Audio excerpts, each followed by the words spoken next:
Hello food lovers, welcome to our channel. నేను మీ రాణి Erramsetti. Friends, ఈరోజు fish curry చూద్దాం. చేపల పులుసు అండి. ఆంధ్ర స్టైల్లో చేపల పులుసు చూద్దాం. మన పెద్దవారు, అమ్మమ్మలు, నాయనమ్మలు ఏ విధంగా చేసేవారో ఆ విధంగా నేను ప్రాసెస్ అంతా చూపిస్తానండి. వీడియోని మధ్య మధ్యలో స్కిప్ చేయకుండా ఫస్ట్ నుంచి లాస్ట్ వరకు చూడండి. అలాగే ఛానల్ని ఫస్ట్ టైం వాచ్ చేసిన వారైతే రన్ అవుతున్న వీడియో కింద రెడ్ కలర్లో సబ్స్క్రైబ్ ఆప్షన్ టచ్ చేసి ఏఎల్ఎల్ ఆల్ అని బెల్ ఐకాన్ని కూడా యాక్టివేట్ చేయండి. నేను పెట్టబోయే రెసిపీస్ అన్నీ కూడా మీ ఫోన్కి నోటిఫికేషన్కి వస్తాయి కదా, ఓపెన్ చేసి చూడొచ్చు. రెసిపీస్ కానీ వాటి ప్రాసెస్ కానీ మీకు నచ్చినట్లయితే కుక్ చేసి మీరు కూడా ఫ్యామిలీకి సర్వ్ చేయొచ్చండి. ఇంకా ప్రాసెస్ స్టార్ట్ చేద్దాం. ఇలా 1 కేజీ, కేజీన్నర చేపను తీసుకుని శుభ్రంగా కడిగి కట్ చేసి చూపిస్తున్నానండి. ముక్కలు అనేవి ఈ విధంగా కట్ చేసుకోండి. చేపలు కడుగుతున్నప్పుడు ఆ నీచు వాసన అంతా పోవాలి అంటే 1 టేబుల్ స్పూన్ వెనిగర్ వేసుకోండి. వాటర్లో వెనిగర్ని బాగా కలుపుకుని ముక్కల్ని కడుక్కున్నట్లయితే ఆ స్మెల్ అంతా కూడా పోతుందండి. చేప అనేది ఫ్రెష్గా వస్తుంది. ఇప్పుడు 2 మీడియం సైజు ఉల్లిపాయలను తీసుకుని సన్నగా తరిగి పెట్టుకోండి. 3-4 పచ్చిమిర్చిని తీసుకుని చీలికలుగా కట్ చేసి రెడీ చేసి పెట్టుకోండి. ఇప్పుడు చింతపండును నానబెట్టుకుందాం. ఇలా ఒక పెద్ద నిమ్మకాయ సైజు అంతా చింతపండును తీసుకోండి. కొంచెం ఎక్కువగా అయినా కూడా తీసుకోవచ్చండి.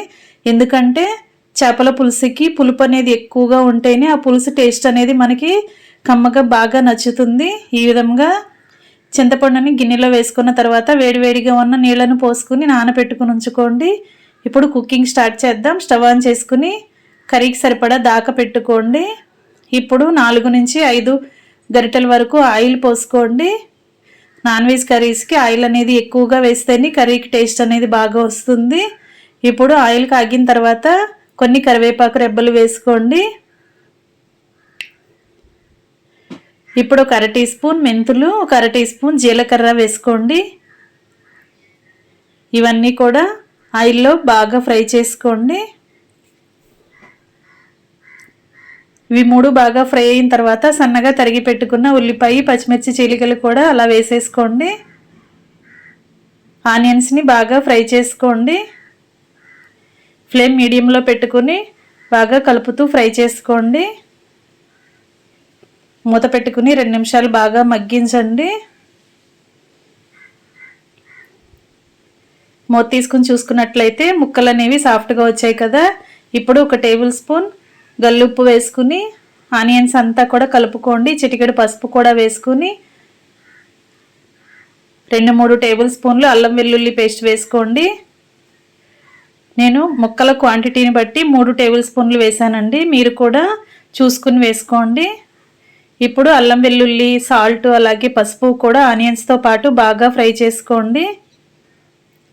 అల్లం వెల్లుల్లి పేస్ట్ వేసిన తర్వాత అడుగున అంటుకుంటూ ఉంటుందండి. ఎప్పటికప్పుడు గరిటెతో కలుపుతూ ఫ్రై చేసుకోండి. అల్లం వెల్లుల్లి పచ్చివాసన పోయేంత వరకు బాగా ఫ్రై చేసుకోండి. ఇప్పుడు కడిగి కట్ చేసి పెట్టుకున్న కొత్తిమీరను కూడా అలా ఆనియన్స్తో పాటు బాగా కలుపుకొని ఫ్రై చేసుకోండి. కొత్తిమీర కూడా ఈ టైంలోనే ఆనియన్స్తో పాటు బాగా ఫ్రై చేసుకున్నట్లయితే ఆ టేస్ట్ అనేది పులుసుకి చాలా బాగా తెలుస్తుందండి. ఈ టైంలో కూడా వేసుకోవచ్చు. కర్రీ ఉడికిన తర్వాత లాస్ట్గా మనం కొంచెం వేద్దాం. ముందుగా కొంచెం ఇప్పుడు వేసుకుని ఫ్రై చేసుకోండి. బాగా ఆనియన్స్ అన్నీ కూడా సాఫ్ట్గా మగ్గాయి కదా. ఇప్పుడు టేస్ట్కి తగ్గట్టుగా సాల్ట్, మీ ఘాటుకి తగ్గట్టుగా కారం యాడ్ చేయండి. నేను ఒక 5-6 టేబుల్ స్పూన్లు కారం వేసానండి. పులుసు కర్రీస్కి కారం అనేది చాలా ఎక్కువగానే పడుతుంది. కరెక్ట్గా కారం అనేది వేసుకున్నప్పుడే పులుసుకి టేస్ట్ అనేది బాగా తెలుస్తుంది. అలాగే ఉప్పు కూడా మీ టేస్ట్కి తగ్గట్టుగా యాడ్ చేసుకుని ఇవి 2 కూడా ఆనియన్స్తో బాగా కలుపుకొని 1/2 గ్లాసు వాటర్ పోసుకోండి. ఇలా వాటర్ పోసుకున్నట్లయితే కారం అనేది ఆనియన్స్కి బాగా కలిసిపోతుందండి. మనం తింటున్నప్పుడు కారం వాసన అనేది రాకుండా కారం బాగా కలిసిపోయి టేస్ట్ అనేది చాలా బాగుంటుంది. ఇలా ఉప్పు కారం బాగా కలిసిన తర్వాత శుభ్రం చేసి పెట్టుకున్న చేప ముక్కల్ని అలా వాటర్లోకి సర్ది పెట్టుకోండి. ముక్కలన్నీ కూడా ఇలా వేసుకున్న తర్వాత గరిటెను అస్సలు వాడొద్దండి. ఒక క్లాత్ పట్టుకుని నేను చూపించిన విధంగా రౌండ్గా కలుపుకున్నట్లయితే మనం వేసిన ఉప్పు కారం అనేవి వాటర్తో పాటు ముక్కలకి బాగా కలుస్తాయి. ఈ విధంగా 2 నిమిషాలు, ఒక 5-6 నిమిషాలు బాగా ఉడికించుకుని ఒకసారి మూత తీసి చూసుకోండి. వాటర్ అన్నీ ఎగురుతున్నాయి కదా. ఇప్పుడు ముందుగా నానబెట్టుకుంచుకున్న చింతపండు నుంచి రసం అనేది బాగా తీసుకోండి. చిక్కటి చింతపండు రసాన్ని కూడా అలా పోసేసుకోండి. ముక్కలు వేసిన తర్వాత మనం గరిటెను అస్సలు పెట్టకూడదండి. పులుసు అంతా కూడా వేసుకున్న తర్వాత 1.5 టేబుల్ స్పూన్లు ధనియాల పొడి, అలాగే 1 టేబుల్ స్పూన్ జీలకర్ర పొడి వేసుకోండి. 1 అర టీ స్పూన్ మెంతుల పొడి కూడా వేసుకోండి. వీటిని ముందుగానే మనం ఫ్రై చేసుకుని మిక్సీ పట్టుకున్న పొడులండి. విడివిడిగా బాగా ఫ్రై చేసుకోవాలి. ధనియాలు బాగా ఫ్రై చేసుకుని మిక్సీ పట్టుకుని స్టోర్ చేసుకోండి, ఒక బాక్స్లో వేసుకోండి. అలాగే జీలకర్రని కూడా బాగా ఫ్రై చేసుకుని కళాయిలో వేసి ఫ్రై చేసుకుని డ్రై రోస్ట్ లాగా చేసుకుని మిక్సీ పట్టుకుని పొడిని స్టోర్ చేసుకోండి. అదేవిధంగా మెంతుల్ని కూడా ఫ్రై చేసుకుని మిక్సీ పట్టుకుని మెత్తని పొడిలాగా చేసుకుని స్టోర్ చేసుకున్నట్లయితే ఇలాంటి పులుసు కర్రీస్ వండుకునేటప్పుడు వాటిని మనం అప్పటికప్పుడే మసాలా పొడులను ఇలా వేసుకోవచ్చండి. పులుసుకి చిక్కదనం అనేది వస్తుంది. అంతేకాకుండా టేస్ట్ కూడా చాలా చాలా బాగుంటుంది. ధనియాల పొడి, జీలకర్ర పొడి, మెంతుల పొడి వేసాం కదా. ముందుగా ఆనియన్స్ ఫ్రై చేసినప్పుడు అల్లం వెల్లుల్లి పేస్ట్ వేసాం కదా. ఇంత మాత్రం వరకే మనం వేసామండి.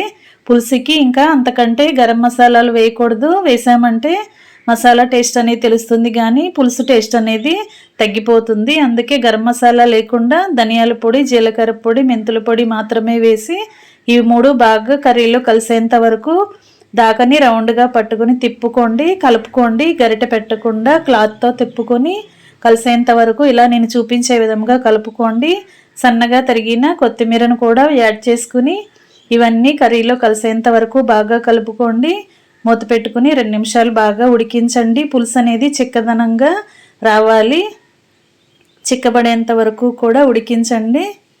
ఇప్పుడు కరివేపాకు ఆకుల్ని కొన్ని తీసుకుని అలా నేను చూపించే విధంగా అక్కడక్కడ కర్రీలో మధ్య మధ్యలో వేసుకోండి. ఈ కరివేపాకు టేస్ట్ అనేది పులుసుకి బాగా తెలుస్తుందండి. ఉడుకుతున్నప్పుడు చివరిగా వేసుకున్నట్లయితే ఆ కరివేపాకు టేస్ట్ బాగా కమ్మగా అనిపిస్తుంది. ఈ విధంగా కలుపుకుని ఈ విధంగా ఆకుల్ని వేసుకున్న తర్వాత ఒకసారి క్లాత్తో బాగా కలుపుకోండి. ఒకసారి కర్రీ ఉడుకుతున్నప్పుడు సూప్ని టేస్ట్ చూసి సాల్ట్ మీ టేస్ట్కి తగ్గట్టుగా ఉందో లేదో చెక్ చేసుకుని మొత్తం అంతా కూడా ఒకసారి బాగా కలుపుకుని పులుసు చిక్కబడిన తర్వాత మూత పెట్టుకుని స్టవ్ ఆఫ్ చేసేసుకుని వేడివేడి అన్నంలో సర్వ్ చేసుకోండి. చాలా చాలా కమ్మగా, పుల్లగా, టేస్టీగా ఉండి చేపల పులుసు రెడీ అయిపోయిందండి. ఇంకా వేడివేడి అన్నంలోకి సర్వ్ చేసుకోవటమే. మరొక రెసిపీతో మళ్ళీ కలుద్దాం. Thanks for watching. నేను మీ రాణి ఎర్రంశెట్టి.